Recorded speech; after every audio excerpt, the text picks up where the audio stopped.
जय गुरु जी दोस्तों, एक बार फिर आपका अपना प्रिय आरजे आदि कश्यपों में जब मानुस और आपके लिए लेकर आया है आपका मनपसंद प्रोग्राम पॉजिटिव कर्मा।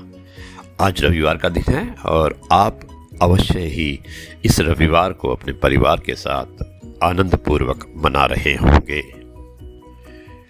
दोस्तों, जीवन को हम बड़ी आसानी से सफल बना सकते हैं यदि हम नींद, गुस्सा, डर, थकावट, आलस्य और काम को टरकाने की आदत को सुधार लें। जहां हमारा स्वार्थ समाप्त होता है वहीं से हमारी इंसानियत आरंभ होती है। लोग कहते हैं कि आदमी को अमीर होना चाहिए और गांव के बुजुर्गों का कहना है कि आदमी का जमीर होना चाहिए। चित्र ही नहीं चरित्र भी सुंदर हो, भवन ही नहीं भावना भी सुंदर हो, साधना ही नहीं साधना भी सुंदर हो, साधन ही नहीं दोस्तों साधना भी सुंदर हो, और दृष्टि ही नहीं दृष्टिकोण भी सुंदर हो। आरजे आदि कश्यपों में मानुस, और आज आरजे आदि विशेष में एक बहुत ही विशेष मैं कहानी सुनाना चाहता हूँ जिसे भेजने वाले हैं आलोक श्रीवास्तव। हमारे बहुत परम मित्र हैं, बहुत सीनियर पुलिस ऑफिसर हैं यूपी में, उत्तर प्रदेश में, और उन्होंने बहुत ही अच्छी कहानी भेजी है जिसका शीर्षक है एक औरत को आखिर क्या चाहिए होता है। आलोक जी, बहुत बहुत धन्यवाद आपको इस कहानी भेजने के लिए। 16 जून को आपने भेजी थी और मैं इस कहानी को आज सभी को सुनाना चाहता हूँ। शुरुआत करता हूँ इस कहानी की कुछ इस प्रकार। राजा हर्षवर्धन युद्ध में हार गए। हथकड़ियों में जीते हुए पड़ोसी राजा के सम्मुख पेश किए गए। पड़ोसी देश का राजा अपनी जीत से प्रसन्न था और उसने हर्षवर्धन के सम्मुख एक प्रस्ताव रखा।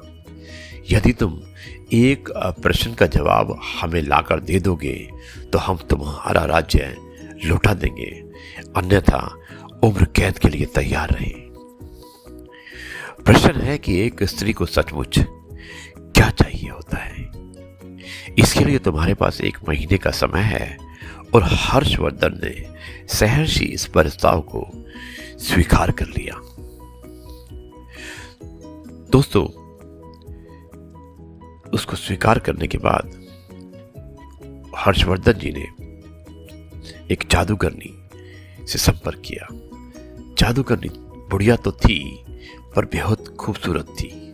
उसके बदबूदार पोपले मुंह से एक सड़ा दांत झलका जब उसने अपनी कुटिल मुस्कुराहट हर्षवर्धन की ओर फेंकी। हर्षवर्धन ने अपने मित्र को परेशानी में नहीं डालने की खातिर मना कर दिया। सिद्धराज ने एक बात नहीं सुनी और अपने मित्र के जीवन की खातिर जादूगरनी से विवाह को तैयार हो गया। तब जादूगरनी ने उत्तर बताया, स्त्रियां स्वयं निर्णय लेने में आत्मनिर्भर बनना चाहिए। यह उत्तर हर्षवर्धन को कुछ जमा। पड़ोसी राज्य के राजा ने भी इसे स्वीकार कर लिया और उसने हर्षवर्धन को उसका राज्य लौटा दिया। दोस्तों, इधर जादूगरनी से सिद्धराज का विवाह हो गया और जादूगरनी ने मधुरात्रि को अपने पति से कहा, चूंकि तुम्हारा हृदय बहुत पवित्र है और अपने मित्र के लिए तुमने कुर्बानी दी है, इसलिए मैं 24 घंटों में 12 घंटे तो रूपसी बनकर रहूंगी और बाकी जो 12 घंटे हैं उसमें सही रूप में बताओ तुम्हें क्या पसंद है। सिद्धराज ने कहा, प्रिय, यह निर्णय तुम्हें ही करना होगा। मैंने तुम्हें पत्नी के रूप में स्वीकार किया है और तुम्हारा हर रूप मुझे पसंद है। जादूगरनी ये सुनते हुए रूपसी बन गई। जैसी जादूगरनी ने यह बात सुनी, उस सुनने के बाद तुरंत ही रूपसी बन गई। उसने कहा, चूंकि तुमने निर्णय मुझ पर छोड़ दिया है तो मैं अब हमेशा इसी रूप में रहूंगी। दरअसल मेरा असली रूप यही है। बदसूरत बुढ़िया का रूप तो मैंने अपने आसपास से दुनिया के कुटिल लोगों को दूर करने के लिए धरा हुआ था। अर्थात के सामाजिक व्यवस्था ने औरत को परतंत्र मान कर दिया है, उसको परतंत्र बना दिया है, पर मानसिक रूप से कोई भी महिला परतंत्र नहीं है। हर स्त्री को अपने विचार व्यक्त करने की स्वतंत्रता दे।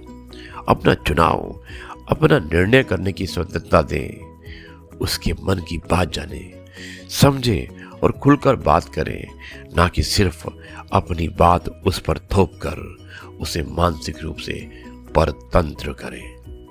हर स्त्री का अपना अस्तित्व है, उसे मानसिक स्वतंत्रता देकर उसका आदर कीजिए। बहुत बहुत धन्यवाद आलोक श्रीवास्तव जी, बहुत ही अच्छी कहानी थी जो आपने, जिसका शीर्षक था एक औरत को आखिर क्या चाहिए होता है। मेरे ख्याल में उसे एक आज़ादी, उसकी सोच की आज़ादी देनी बहुत आवश्यक होती है। दोस्तों, अब मैं इस कार्यक्रम को यहीं पर समाप्त करता हूँ और कल आपसे एक बार फिर से मुलाकात होगी कुछ नई बातों के साथ। तब तक के लिए कहता हूँ नमस्कार, जय हिंद, वंदे मातरम, भारत माता की जय। जय जवान, जय किसान, जय गुरु जी, शुक्राना।